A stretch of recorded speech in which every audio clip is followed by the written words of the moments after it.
नमस्कार साथियों, मैं अवनीश कुमार आप सभी का आपके अपने YouTube चैनल तैयारीपुर में स्वागत करता हूं। इस क्लास में हम लोग एक नए टॉपिक के बारे में पढ़ेंगे जिसका नाम है एडजस्टमेंट और जिसे हिंदी में समायोजन कहा जाता है।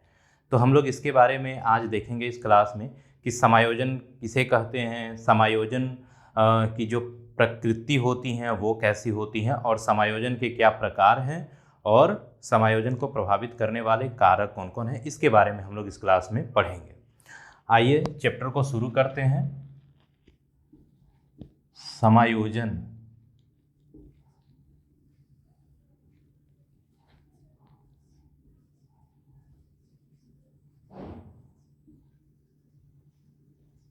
और देखिए, जितने भी टीचिंग एग्जाम होती हैं उसमें एडजस्टमेंट से और एडजस्टमेंट के जो तरीके होते हैं, मेथड ऑफ एडजस्टमेंट, उससे क्वेश्चंस पूछे जाते हैं। एक या दो क्वेश्चंस जितने भी टीचिंग एग्जाम में होती हैं उसमें आते ही आते हैं। इसीलिए इस चैप्टर को बहुत बेहतर ढंग से पढ़ना है और शॉर्ट में और अच्छे से पढ़ना है, जिससे कि जो क्वेश्चंस आए वो सॉल्व हो जाए। ठीक है, तो आइए देखते हैं समायोजन होता क्या है। समायोजन एक ऐसी प्रक्रिया है जिसके माध्यम से आप क्या करते हैं, अपने इन्वायरमेंट में इवन एकोमोडेट करने की, समायोजित होने की या फिर आप अनुकूलित होने की क्या करते हैं, कोशिश करते हैं। और उसी प्रोसेस को क्या बोलते हैं, समायोजन बोलते हैं या समायोजन की प्रक्रिया बोला जाता है। ठीक है, तो समायोजन क्या है? समायोजन श्रेष्ठता प्राप्ति का एक क्या है, आधार है। ऐसा किसने कहा है? एडलर ने कहा है। ठीक है, एडलर ने क्या कहा था कि समायोजन श्रेष्ठता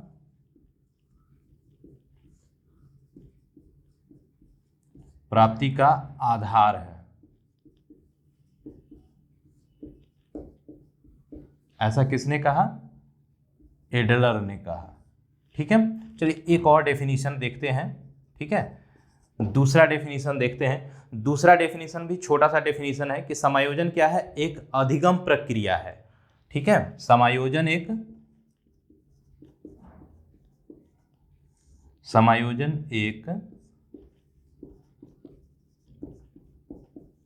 लर्निंग प्रक्रिया, लर्निंग प्रोसेस है, सीखने की प्रक्रिया है। ये किसने कहा था? तो आपने पढ़ा है operant conditioning theory of learning, Skinner साहब ने ऐसा कहा था। ठीक है, कि समायोजन क्या है, समायोजन एक अधिगम प्रक्रिया है, सीखने की प्रक्रिया है। ठीक है, उसी तरह से समायोजन के बारे में गेट्स ने क्या कहा है कि समायोजन एक निरंतर चलने वाली प्रक्रिया है और एक ऐसी प्रक्रिया है जिसके द्वारा क्या होता है, जिसके द्वारा व्यक्ति अपने एवं उसके आसपास के जो वातावरण होता है उसके साथ क्या करता है, संतुलन बनाने की कोशिश करता है। ठीक है, और संतुलन बनाने के क्रम में क्या करता है, अपने व्यवहार में परिवर्तन भी क्या करता है, करता रहता है। ठीक है, तो क्या करता है व्यक्ति कि एक सतत प्रक्रिया है। आप की पॉइंट को ले लीजिए, क्या बोलते हैं, पूरा स्टेटमेंट लिखना और याद करना जरूरी नहीं है। सतत प्रक्रिया की बात करते हैं, कंटिन्यूअस प्रोसेस की। उसके बाद क्या बात करते हैं, उसके बाद बात करते हैं कि ये क्या है, एक चूंकि निरंतर चलने वाली प्रक्रिया है और जिसके द्वारा क्या होता है, व्यक्ति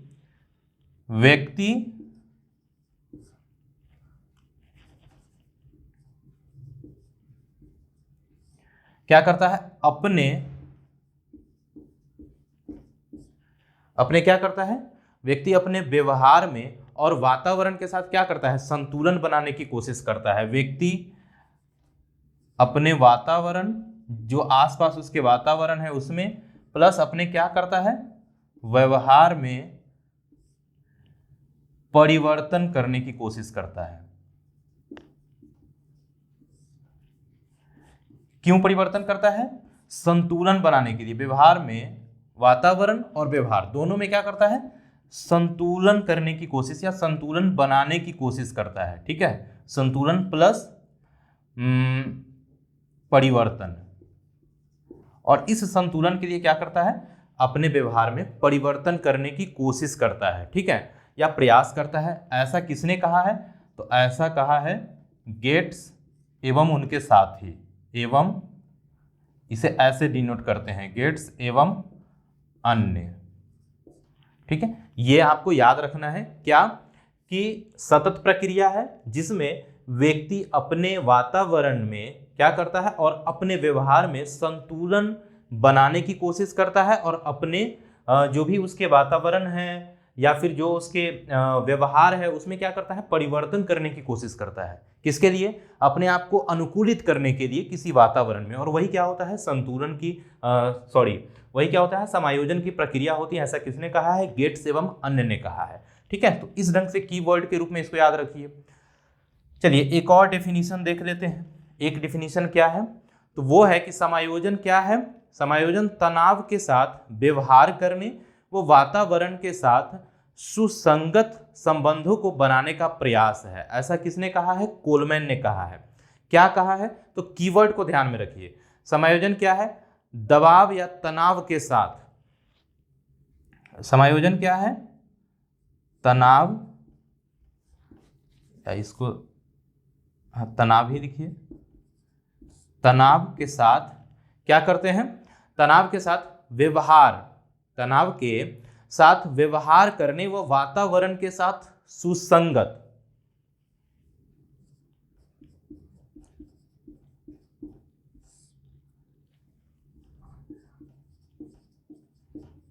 वातावरण होगा और व्यवहार होगा, दोनों की बातें आएंगी। ठीक है, ठीक है, तो ये ध्यान रखना है। किसके साथ? इस दोनों के साथ क्या कर रहे हैं? सुसंगत ढंग से। सुसंगत ढंग से क्या कर रहे हैं? संबंधों को बनाने का प्रयास कर रहे हैं। सुसंगत ढंग से संबंधों को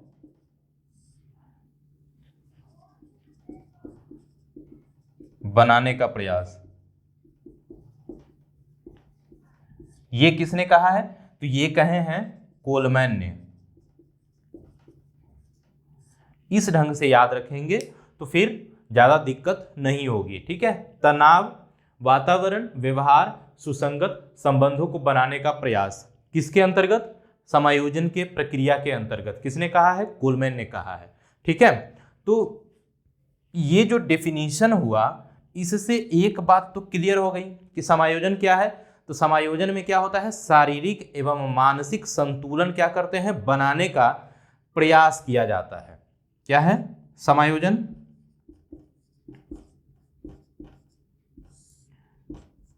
शारीरिक, आप अपने आप को क्या करते हैं? किसी भी सिचुएशन में ढालने की कोशिश करते हैं। वही क्या होता है? समायोजन की प्रक्रिया। कि आप किसी भी सिचुएशन में चले गए, आप वहां पे क्या करते हैं? जाते ही एडजस्ट तो नहीं कर जाते, आप क्या करते हैं? अपने कुछ वातावरण में परिवर्तन करने की कोशिश करते हैं, कुछ अपने व्यवहार में, कुछ अपने शरीर में आप कुछ बदलाव लाने की कोशिश करते हैं। जो आपकी मानसिक स्वास्थ्य है आप उसमें भी क्या करते हैं? कुछ परिवर्तन लाने की कोशिश करते हैं।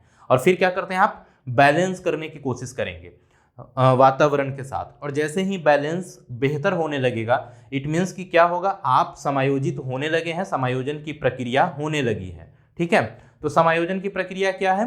कि शारीरिक प्लस मानसिक संतुलन बनाए रखने की प्रक्रिया या योजना। शारीरिक प्लस मानसिक संतुलन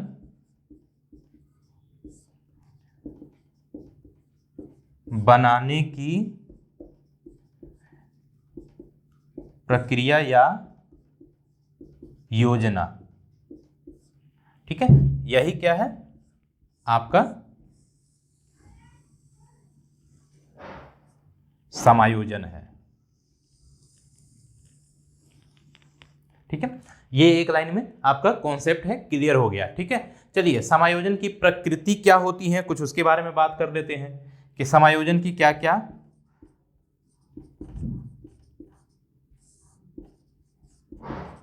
प्रकृति, मतलब नेचर, कैरेक्टरिस्टिक्स ऑफ एडजस्टमेंट।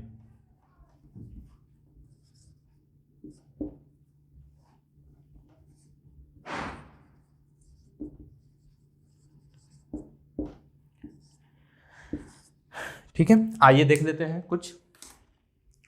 पहला क्या है? इसकी जो कैरेक्टरिस्टिक्स हैं वो क्या है कि जो समायोजन होती है वो क्या होती है? एक कंटिन्यूअस प्रोसेस है, मतलब सतत वह निरंतर प्रक्रिया है, ये हमेशा चलते रहता है।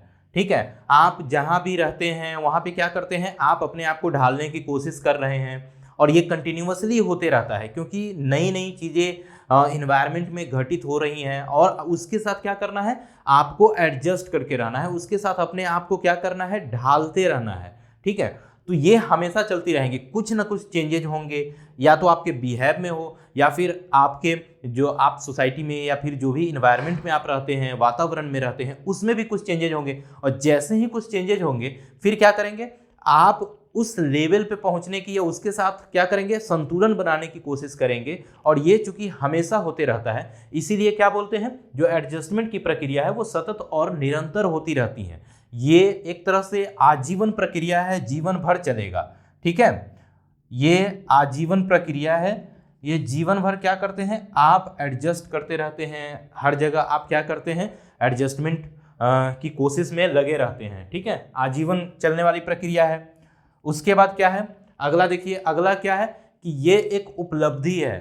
ठीक है, एक अचीवमेंट है कि आप उस लेवल तक पहुंच रहे हैं जहां पे जा करके क्या कर रहे हैं, आप संतुलन बनाने की कोशिश कर रहे हैं। ठीक है, तो संतुलन बनाने की कोशिश में आप लगे रहते हैं, दिन रात आप लगे हुए हैं, आप कुछ ना कुछ ऐसी एक्टिविटी कर रहे हैं जिसके माध्यम से क्या हो रहा है कि आप एडजस्ट कर रहे हैं। ठीक है, अगर आप कुछ भी ना करें, क्रियाकलाप करना बंद कर दें, तो आप एडजस्ट नहीं कर पाएंगे। ठीक है, तो एडजस्टमेंट एक ऐसी प्रक्रिया है जिससे कि आप संतुलन तक पहुंचते हैं, संतुलन स्थापित करने की कोशिश करते हैं। इसीलिए क्या है, यह एक उपलब्धि है। ठीक है, यह एक उपलब्धि है, अचीवमेंट है। ठीक है, चलिए आगे चलते हैं, अगला देख लेते हैं क्या है इसके नेचर, इसके कैरेक्टरिस्टिक्स क्या है। तो अगला है कि शारीरिक व मानसिक संतुलन की क्या है, ये एक योग्यता है, स्थिति है। ठीक है, शारीरिक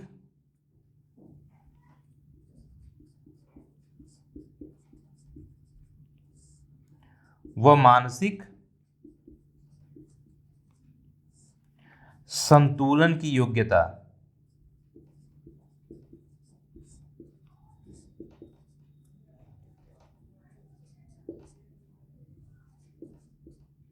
ठीक है, चलिए अगले नेचर की तरफ चलते हैं।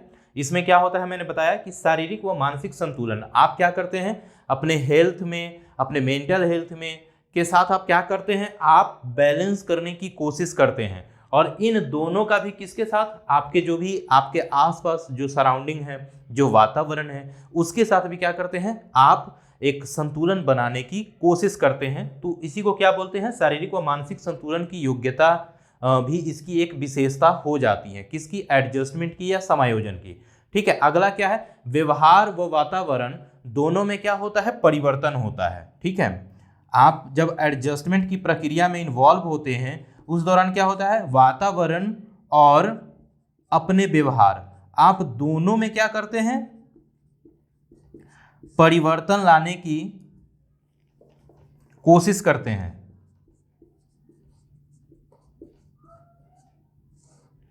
परिवर्तन लाने की आप क्या करते हैं, कोशिश करते हैं। परिवर्तन लाने में आप दिन रात लगे होते हैं, जिससे कि आप क्या कर सकें, आप अपने आप को अनुकूलित कर सकें उस प्रॉपर इन्वायरमेंट में। और इसी को क्या बोलते हैं, एडजस्टमेंट की प्रक्रिया। ठीक है, और ये कुछ उसके क्या हो गए, ये उसके कुछ विशेषताएं हो गए, उसके कुछ स्वभाव, नेचर या कैरेक्टरिस्टिक्स की बातें कर लीजिए, ये हो गए। ठीक है, चलिए आगे देखते हैं कि समायोजन को प्रभावित करने वाले कारक कौन कौन है। ठीक है,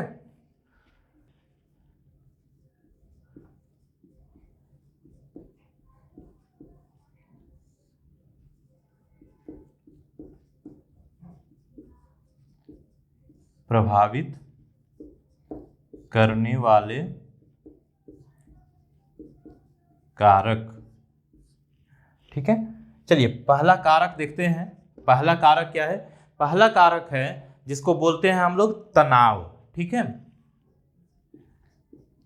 तनाव या आप इसको दबाव बोल लीजिए, स्ट्रेस। ठीक है, देखिए स्ट्रेस एक कारण है।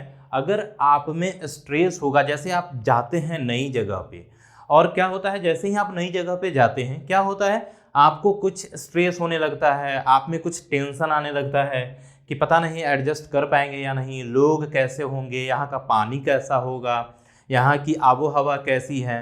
तो इस ढंग से क्या होते हैं, आप बहुत तरह के आइडियाज आपके दिमाग में आने लगते हैं जब भी आप किसी नए जगह पे जाते हैं। मान लीजिए आपको जॉब लगी, आप चले गए, आप थे नॉर्थ इंडिया के, आपका ज्वाइनिंग क्या हो गया, साउथ इंडिया में हो गया या फिर नॉर्थ ईस्ट में हो गया। तो क्या होता है, आप जब जाते हैं तो कई तरह के विचार आपके दिमाग में आते रहते हैं, और जिससे क्या होता है, आप में बहुत ज़्यादा टेंशन होने लगता है, बहुत ज़्यादा दबाव आने लगता है, बहुत ज़्यादा आप तनाव में आ जाते हैं कि पता नहीं एडजस्ट कर पाएंगे भी या नहीं। सबसे पहला यही आपके दिमाग में आता है, ठीक है। तो ये भी क्या है, एक कारक होता है जो क्या करता है, आपके एडजस्टमेंट को प्रभावित करता है। जैसे ही अगले दिन आप क्या हुए, बाहर निकले, आपने 2-4 लोगों से बातें करी, और फिर जैसे ही आपको लगा कि नहीं लोग अच्छे हैं, बातें अच्छे करते हैं लोग, यहाँ का पानी भी बेहतर है, और जैसे ही आप सुबह उठते हैं आपको मौसम अच्छा लगता है वहाँ का, तो आपको लगता है कि आप इजीली यहाँ पे एडजस्ट हो जाएंगे। तो धीरे धीरे क्या होता है, आपका जो दबाव होता है, जो स्ट्रेस होता है, वो धीरे धीरे कम हो जाता है, ठीक है। तो देखिए स्ट्रेस की बातें हुई हैं, तो स्ट्रेस देखिए, स्ट्रेस 2 प्रकार की होती है, ठीक है। एक को बोलते हैं यू स्ट्रेस। देखिए स्ट्रेस अपने आप में निगेटिव वर्ड नहीं है, ठीक है। स्ट्रेस या फिर तनाव या दबाव अपने आप में निगेटिव नहीं होता। हम बात कर रहे हैं यहाँ पे मेंटल हेल्थ के से रिलेटेड, ठीक है। तो देखिए यू स्ट्रेस क्या होता है, यू स्ट्रेस होता है, ये एक तरह से क्या होता है, पॉजिटिव या सकारात्मक क्या होता है, तनाव होता है, ठीक है। जैसे मान लीजिए कि एग्जाम का डर, अब एग्जाम का डर आप में नहीं होगा तो आप पढ़ाई नहीं करेंगे। इसीलिए कहते हैं कि स्ट्रेस 2 प्रकार के हैं, एक तो यू स्ट्रेस, दूसरा आपका जिसको बोलते हैं डिस्ट्रेस। डिस्ट्रेस क्या होता है, तो ये होता है निगेटिव स्ट्रेस या निगेटिव तनाव, ठीक है। अब निगेटिव तनाव में क्या होता है कि जैसे मान लीजिए एक्सट्रीम फियर हो गया, ठीक है, आप किसी चीज़ से इतना ज़्यादा डर जा रहे हैं कि आप कोई भी कार्य बेहतर ढंग से नहीं कर पा रहे हैं। जैसे कि प्रेशर हो जाता है कि कैसे, मान लीजिए आप किसी कंपनी में जाते हैं, आपको पेपर प्रेजेंट करने हैं, आपको कुछ प्रेजेंटेशन तैयार करके उनके सामने प्रेजेंट करने हैं। वैसे कंडीशन में क्या होता है कि आप इतने ज़्यादा तनाव में आ जा रहे हैं कि आप वहीं पे फेंट होके गिर जा रहे हैं, आप में ट्रॉमेटिक अटैक आने लग रहे हैं, पैनिक अटैक आने लग रहे हैं। तो वैसे कंडीशन में क्या होता है, वो होता है निगेटिव स्ट्रेस, कि आप एक्टिविटी कर ही नहीं पा रहे हैं जिस काम को करना है। लेकिन पॉजिटिव तनाव क्या होता है कि आप में एक ऑप्टिमल लेवल का क्या होता है, स्ट्रेस है, और इसी की वजह से क्या होता है, आप किसी कार्य को बेहतर ढंग से कर पा रहे हैं। जैसे अगर एग्जाम का डर ना हो आप में, तो आप शायद पढ़ाई ना करें, ठीक है। हो सकता है कि आप खेलने जा रहे हैं और उस दौरान आपको थोड़ा सा डर है कि बेहतर परफॉर्मेंस देना है, अदरवाइज ऑडियंस क्या बोलेंगे या फिर जो पब्लिक है वो क्या बोलेंगी। तो वो जो फियर होता है या जो वो एक डर होता है आप में, या जो वो दबाव होता है, वो क्या होता है, पॉजिटिव होता है, ठीक है। तो ये आपने देखा। चलिए अगला जो फैक्टर है उसकी तरफ बढ़ते हैं। अगला फैक्टर है, उसको बोलते हैं द्वंद्व, कॉन्फ्लिक्ट।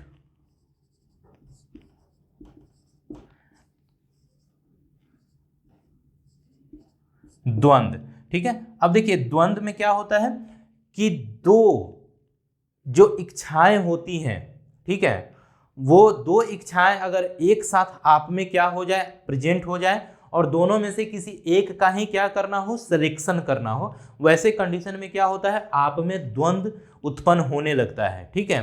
कि 2 इच्छाएं का एक साथ आना, ठीक है, 2 इच्छा या 2 परिस्थितियों का एक साथ प्रेजेंट होना।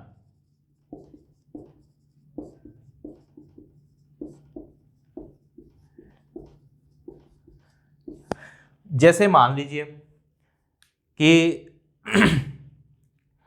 2 इच्छाएं, जैसे मान लीजिए कि कोई भी 2 इच्छा आपके साथ आ जाती हैं। जैसे कि सिंपल सा एग्जांपल लेते हैं, क्योंकि हमारे यहाँ सबसे ज़्यादा कॉमन जो चीज़ें हैं जिसको बोलते हैं हम लोग दहेज या दावरी बोलते हैं, वहाँ पे इस तरह के कॉन्फ्लिक्ट आपको देखने को बहुत इजीली मिल जाएंगे, ठीक है। कॉन्फ्लिक्ट, द्वंद्व, या इसी को क्या बोलते हैं, संघर्ष बोलते हैं, ठीक है। कि 2 इच्छाएं एक साथ आ गई और आप दोनों में से किसी एक का सिलेक्शन नहीं कर पा रहे हैं, बहुत मुश्किल हो जा रहा है किसी एक का सिलेक्शन करना। चाहते तो दोनों हैं लेकिन चुनना एक ही होगा। तो वैसे कंडीशन में क्या होते हैं, आप में द्वंद्व उत्पन्न होने लगते हैं। ठीक है, तो देखिए जैसे मैंने आपको क्या बता रहा था कि दहेज में क्या होता है कि आपको पैसे दिए जा रहे हैं। मान लीजिए कि आप खुशकिस्मत हैं, आपको सरकारी जॉब लग गई, तो सरकारी जॉब लगी तो क्या होंगे, रिश्ते आएंगे, फिर बोली लगेगी कि आपको 20 लाख रुपए दिए जाएंगे, और आप अब 20 लाख रुपए का एक आना, और दूसरा क्या हो गया कि आपकी इच्छा थी कि सुंदर लड़की है। ठीक है, अब क्या हो गया कि आपकी इच्छा क्या थी, सुंदर लड़की का होना, और एक तरफ क्या हो रहा है, आप पैसा भी देख रहे हैं। तो इस तरह की जो सिचुएशन, आप दोनों में से आप किसको सेलेक्ट करें। ठीक है, सुंदर लड़की को सेलेक्ट करें, ठीक है, लड़की देखना है, या फिर पैसा देखना है। तो ये जो सिचुएशन हो गया, यही क्या हो जाता है, यही हो जाता है द्वंद्व। ठीक है, अब देख लीजिए कि आपने क्या किया, लड़की को सेलेक्ट किया, तब आपके दिमाग में ये रहेगा कि पैसा नहीं मिल पाएगा, फिर कैसे होगी शादी, फिर आगे का आपको दिक्कत लग रहा है। ठीक है, तो ये कंडीशन आ गए। अगर आपको लगता है कि पैसे इंपॉर्टेंट नहीं है, लड़की इंपॉर्टेंट है, तो मान लीजिए कि आपको लगता है नहीं पैसे ही इंपॉर्टेंट है, तो फिर आपको क्या लगेगा कि पैसे तो कुछ दिन में ख़त्म हो जाएंगे, लड़की का होना ज़्यादा सही है, लड़की बेहतर अच्छी होनी चाहिए नेचर से या फिर गुण से, रूप से, जो भी हो।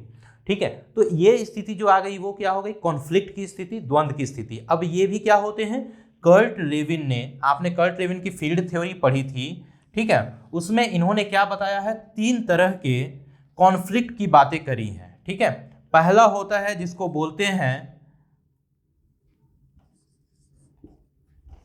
हिंदी में लिखता हूं, उपागम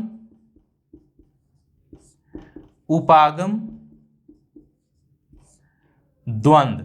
अब देखिए उपागम द्वंद्व से क्लियर पता चल रहा होगा कि इसमें दोनों क्या हो जाते हैं, पॉजिटिव चीजें आ गई। अब दोनों पॉजिटिव चीजें आ गई हैं, दोनों में से क्या करना है, आपको क्या करना है, सेलेक्ट करना है। ठीक है, अब 2 पॉजिटिव आपके पास इच्छाएं हैं, और दोनों में क्या करना है, पढ़ना भी क्या है, आपको अच्छा लगता है पढ़ना, क्योंकि एग्जाम आने वाला है, आप पढ़ाई कर रहे हैं।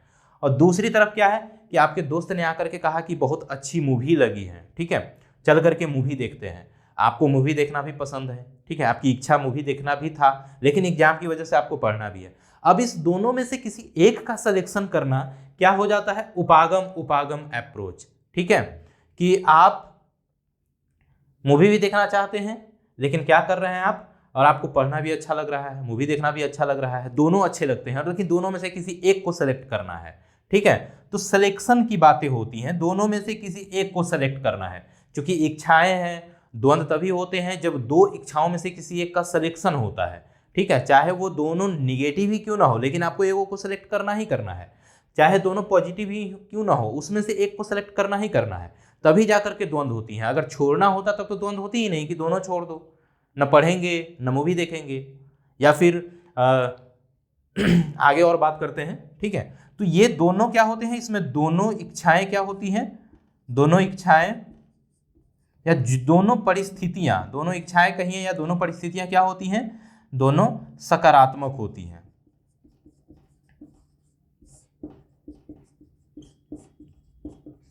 ठीक है, कि आप एक का सिलेक्शन कर रहे हैं, तो दूसरा आपको लगता है, दुख हो रहा है कि मतलब दोनों अच्छे लग रहे थे, एक का ही सिलेक्शन कर पाए। ठीक है, तो ये हो गए। अब मान लीजिए कि आप चले जाते हैं, किसी पार्टी में जाते हैं, और वहाँ पे जाने के बाद आपको कोई डिश अच्छा लगता है, लेकिन वो डिश क्या है कि आपको, चूँकि पेट भर खाना खाने के लिए बहुत ज़्यादा तो नहीं है कि घर पे लेकर के आएंगे, आप वहीं पे जाएंगे, वहीं पे खाएंगे। अब पता चला कि एक डिश आपने खाया, दूसरा डिश भी अच्छा है, लेकिन अब क्या कर सकते हैं, किसी एक का ही सिलेक्शन कर सकते हैं आप। नॉनवेज अच्छा लग रहा है तो नॉनवेज, या फिर वेज अच्छा लग रहा है वेज। तो इस ढंग से क्या हो रहा है कि आपने किसी एक का ही सिलेक्शन किया, तो इसकी वजह से उपागम होता है। दूसरा होता है जिसको बोलते हैं उपागम परिहार द्वंद्व। इसको चलिए लिख देता हूं मैं इंग्लिश में भी। इसको बोलते हैं अप्रोच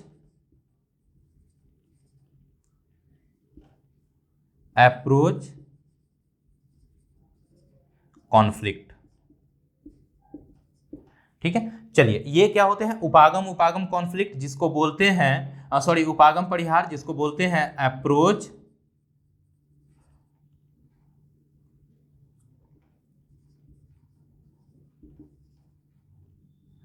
एवॉइडेंस कॉन्फ्लिक्ट। ठीक है, अब देखिए इसमें क्या होता है कि इसमें क्या है कि ये तो चलिए पॉजिटिव है, लेकिन ये क्या है, निगेटिव है। ठीक है, अब इसमें क्या है कि एक तरफ क्या है, मान लीजिए इसमें एग्जांपल इसमें हम ले लेते हैं कि आप चाहते हैं पैसा कमाना, ठीक है, लेकिन अब मान लीजिए आप कोई ऑफिसर हैं, आप पैसा कमाना चाहते हैं, तो एक तरफ क्या है कि पैसा भी आप देख रहे हैं और दूसरी तरफ क्या है कि आप डर रहे हैं किससे, कि कहीं बेईमानी करेंगे, भ्रष्टाचार करेंगे और अगर पकड़ा गए तो क्या होगा। तो क्या हो रहा है कि आप डर रहे हैं, ठीक है, आप यहाँ बचना भी चाहते हैं लेकिन यहाँ पे आप पैसा भी चाह रहे हैं। ठीक है, तो ऐसी कंडीशन जब आपके साथ आ जाती हैं कि आपका किसी एक का ही सिलेक्शन करना है, या तो बदनामी से नहीं बचना चाहते हैं, बदनामी से मान लीजिए बचना चाहते हैं, तब तो आप पैसा मत दीजिए, ठीक है, लेकिन आपको लगता है कि नहीं जो होगा देखा जाएगा, बदनामी होगी तो देखी जाएगी, पैसा तो चाहिए, तो मान लीजिए कि इसमें से अगर एक का सिलेक्शन करना पड़ जाए ऐसे सिचुएशन में से, तो क्या हो जाता है, वो होता है अप्रोच एवॉइडेंस उपागम परिहार। ठीक है, कि आप मान लीजिए जैसा मैंने एग्जांपल दिया ऑफिसर का कि आप पैसा भी चाहते हैं लेकिन आप क्या चाहते हैं कि बदनामी से बचना भी नहीं चाहते, या फिर आप कोई किसी तरह का कोई गलत कार्य भी नहीं करना चाहते हैं। ठीक है, तो ऐसे कंडीशन में क्या होती है, उपागम परिहार द्वंद्व होती है। ठीक है, जिसमें एक पॉजिटिव दूसरा निगेटिव आ रहा है। तीसरा जो होता है उसको बोलते हैं परिहार परिहार, बचना भी चाहते हैं, परिहार परिहार द्वंद्व, इसको इंग्लिश में क्या बोलेंगे, इसको बोलेंगे एवॉइडेंस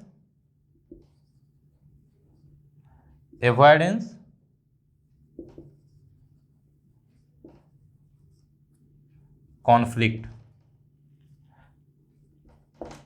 ठीक है, देखिए इसमें क्या होता है कि चूंकि परिहार है तो इसमें क्या होंगे, दोनों निगेटिव ही होंगे इच्छाएं। ठीक है, अब दोनों निगेटिव इच्छाएं हैं और आपको कहीं ना कहीं बच नहीं सकते हैं, एक का सिलेक्शन करना ही करना है। ठीक है, जिसको हम लोग सिंपल एग्जांपल के रूप में देख सकते हैं कि जो कहते हैं ना कि आगे पीछे आगे कुआं पीछे खाई, कि आपको स्टेप लेना ही लेना है, आपको एक का सिलेक्शन करना ही करना है। ठीक है, आप या तो खाई को चुन लीजिए या फिर कुआं को चुन लीजिए, आपको एक सिलेक्शन करना है। ठीक है, तो वैसे कंडीशन में क्या होते हैं, ये परिहार परिहार परिद्वंद्व होते हैं, द्वंद्व होते हैं कि आप बच नहीं सकते हैं, दोनों निगेटिव ही हैं और उसमें से भी एक सिलेक्शन आपको कर लेना है। ठीक है, तो ये आपका क्या हो गया, परिहार परिहार द्वंद्व। ठीक है, तो ये क्या हो गया, कॉन्फ्लिक्ट, दो इच्छाओं का एक साथ उपस्थित हो जाना, उसमें से किसी एक का सिलेक्शन। ठीक है, ये ध्यान रखना है आपको कि दो इच्छाओं का एक साथ उपस्थित होना और एक का चुनाव करना।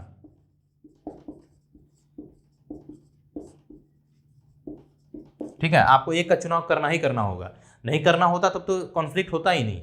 ठीक है, तो ये आपके क्या हो गए, कॉन्फ्लिक्ट हो गए। चलिए आगे चलते हैं, अगला जो फैक्टर है वो देखते हैं, तीसरा चलते हैं। तीसरा होता है जिसको बोलते हैं एंजाइटी, एंजाइटी या फिर दुश्चिंता।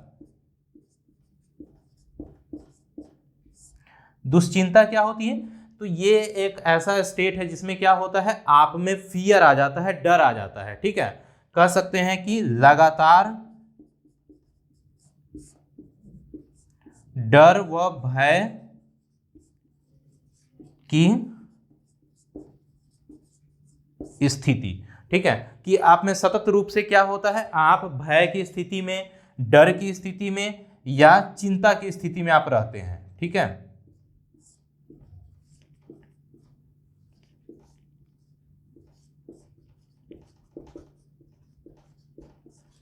ये होता है, क्या होता है, ये होता है एंजाइटी, दुश्चिंता की भय लगातार बना हुआ है।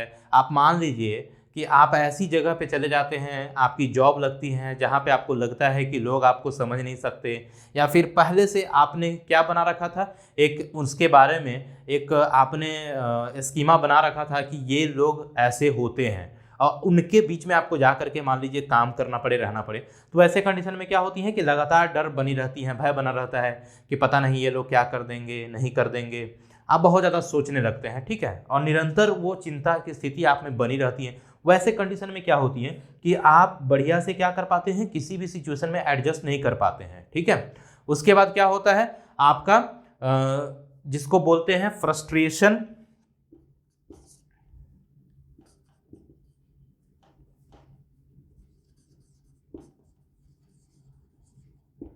फ्रस्ट्रेशन जिसको बोलते हैं हिंदी में भगनासा या कुंठा की स्थिति होती है, ठीक है। ये क्या है, एक ऐसी स्थिति है जिसमें क्या होती है, आप किसी भी कार्य को आप चाहते हैं करना, आप चाहते हैं कि इसका परिणाम इस ढंग से निकले, या आप इस चीज को चाहते हैं कि इस ढंग से करें, लेकिन उसका जो भी परिणाम निकलता है वो आप जैसा चाहते थे वैसा न निकल करके उससे विपरीत निकल जाता है या उससे अलग होता है। वैसे कंडीशन में क्या होती है, आप में क्या होती हैं, आप में भगनसा और आप में कुंठा की स्थिति उत्पन्न होने लगती है, ठीक है, जिसमें आप क्या होते हैं, आप इरिटेट होने लगते हैं, ठीक है, जैसा आप चाहते थे वैसा ना होना।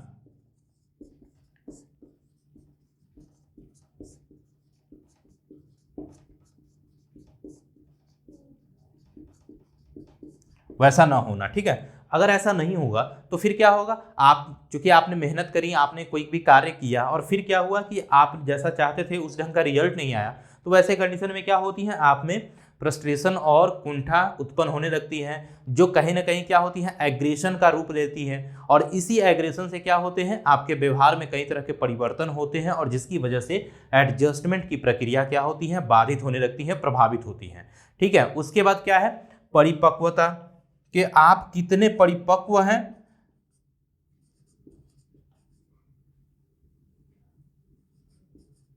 आप कितने परिपक्व होते हैं, परिपक्व हैं, मैच्योरिटी का लेवल क्या है, ठीक है।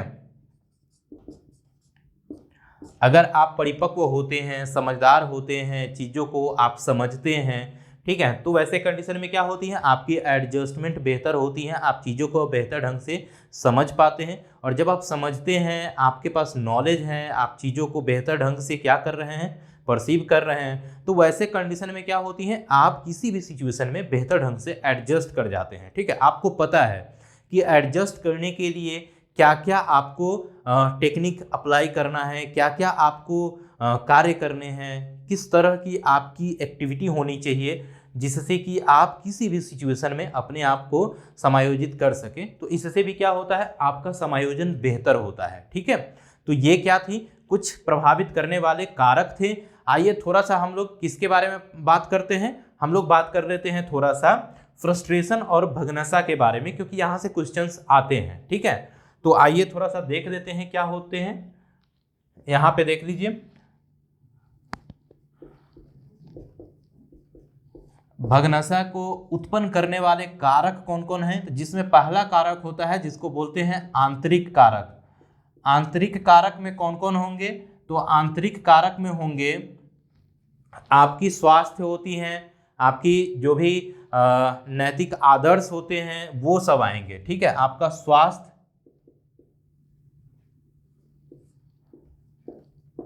आपके नैतिक आदर्श कि आप चीज़ों के बारे में, समाज के बारे में कितना आप चीज़ों को जानते हैं, आप किस ढंग से जो सोसाइटी ने बनाए हुए, सोसाइटी के बनाए हुए नियम हैं, आप उसको किस ढंग से क्या करते हैं, इंटरनलाइज कर रहे हैं, किस ढंग से उसको क्या कर रहे हैं, प्रदर्शित कर रहे हैं। उससे भी क्या होता है, आपका भगनसा जो होता है वो इवन प्रभावित होता है या वो कहीं ना कहीं आप में उपस्थित हो सकता है, ठीक है। तो ये कारण हुए।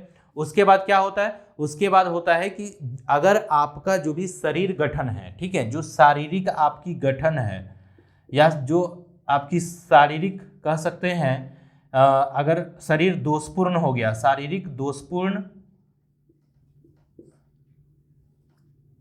बनावट, मान लीजिए कि आप किसी तरह का हैंडीकैप्ड हैं, आप जन्म से ही किसी तरह की कोई विकलांगता के साथ आप का जन्म हुआ है, तो वैसे कंडीशन में क्या होती हैं, आप में जो भग्नसा होती हैं वो आने के चांसेस बढ़ जाते हैं। ठीक है, वो भी क्या करता है, प्रभावित करता है। ठीक है, आप इजीली किसी भी सिचुएशन में जाएंगे और ऐसे सिचुएशन में जहाँ पे आपको लगता है कि आपके शारीरिक दोष की वजह से आप एडजस्ट नहीं कर पा रहे हैं या आपको कोई परेशानी हो रही है, तो ऐसे कंडीशन में आप में भग्नसा, फ्रस्ट्रेशन या एग्रेशन, कुंठा, ये सब क्या होंगे, बढ़ जाएंगे। ठीक है, तो ये होता है आंतरिक। बाह्य कारक, बाह्य कारक में क्या होंगे, तो बाह्य कारक में होते हैं जैसे वातावरण, आपका समाज और आपकी आर्थिक स्थिति। ये भी क्या करता है, एडजस्टमेंट को प्रभावित करता है। ठीक है, आर्थिक स्थिति कैसी है आपकी, तो ये जो कारक हैं, जैसे वातावरण में जो भी चीजें उपस्थित होती हैं वो भी क्या करती हैं, आप में फ्रस्ट्रेशन क्रिएट करती हैं। जैसे मान लीजिए कि वातावरण में ऐसे लोग हैं जहाँ पे बहुत सारे हल्ले कर रहे हैं, वो लोग, आप कुछ अच्छा काम करना चाहते हैं लेकिन वो लोग क्या कर रहे हैं, बाधा उत्पन्न कर रहे हैं, कुछ नॉइज कर रहे हैं, तो ऐसे कंडीशन में भी क्या होता है, आप में फ्रस्ट्रेशन क्रिएट होते हैं और वो प्रभावित करता है किसको, एडजस्टमेंट को। उसके बाद क्या है, समाज, कि समाज के लोग किस तरह के हैं, किस तरह के नियम बना रखे हैं, वो भी क्या करते हैं, आप में फ्रस्ट्रेशन क्रिएट करते हैं। ठीक है, आर्थिक स्थिति कैसी है आपकी, वो भी क्या करता है, आपके फ्रस्ट्रेशन को प्रभावित करता है। ठीक है, तो ये सब कुछ कारण है जो भग्नसा को प्रभावित करते हैं और उससे प्रभावित क्या होता है, वो समायोजन प्रभावित होता है, क्योंकि समायोजन किससे प्रभावित हो रहा है, फ्रस्ट्रेशन से। तो फ्रस्ट्रेशन के जो भी कारक होंगे वो भी क्या होंगे, इसको कहीं ना कहीं समायोजन को भी प्रभावित करेंगे। ठीक है, तो ये आपने देख लिया। चलिए अब देखते हैं समायोजन के प्रकार।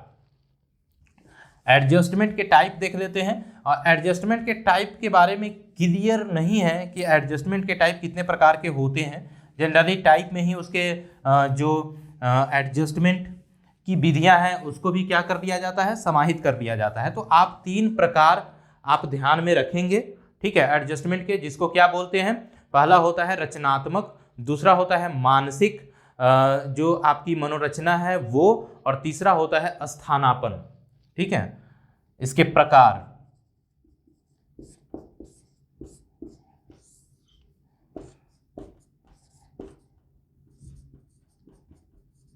जनरली इसके प्रकार से क्वेश्चंस नहीं आते हैं। दूसरा हो गया मनो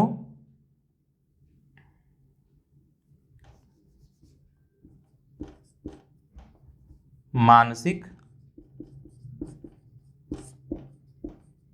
मनोरचना, और तीसरा होता है जिसको बोलते हैं स्थानापन्न। ठीक है, ये 3 प्रकार है, ये 3 प्रकार आपको बता दिया हूं। इससे क्वेश्चंस नहीं आते हैं। जहां तक आपको पढ़ना है उसमें क्या है, एडजस्टमेंट, एडजस्टमेंट को प्रभावित करने वाले कारक, फ्रस्ट्रेशन, कॉन्फ्लिक्ट, ये सब आपको पढ़ने हैं। अब अगले क्लास में हम लोग देखेंगे जो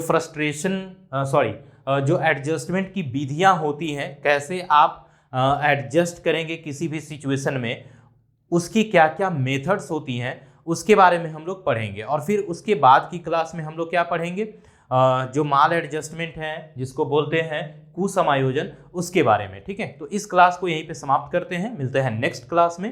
ठीक, आगे की जो भी इसके शेष रह जाते हैं पार्ट, उसको लेकर के आएंगे नेक्स्ट क्लास में। तब तक के लिए आप लोग बेहतर ढंग से पढ़ाई करिए, चैनल को लाइक करिए, सब्सक्राइब करिए, शेयर करिए। ठीक है, मिलते हैं नेक्स्ट क्लास में। जय हिंद।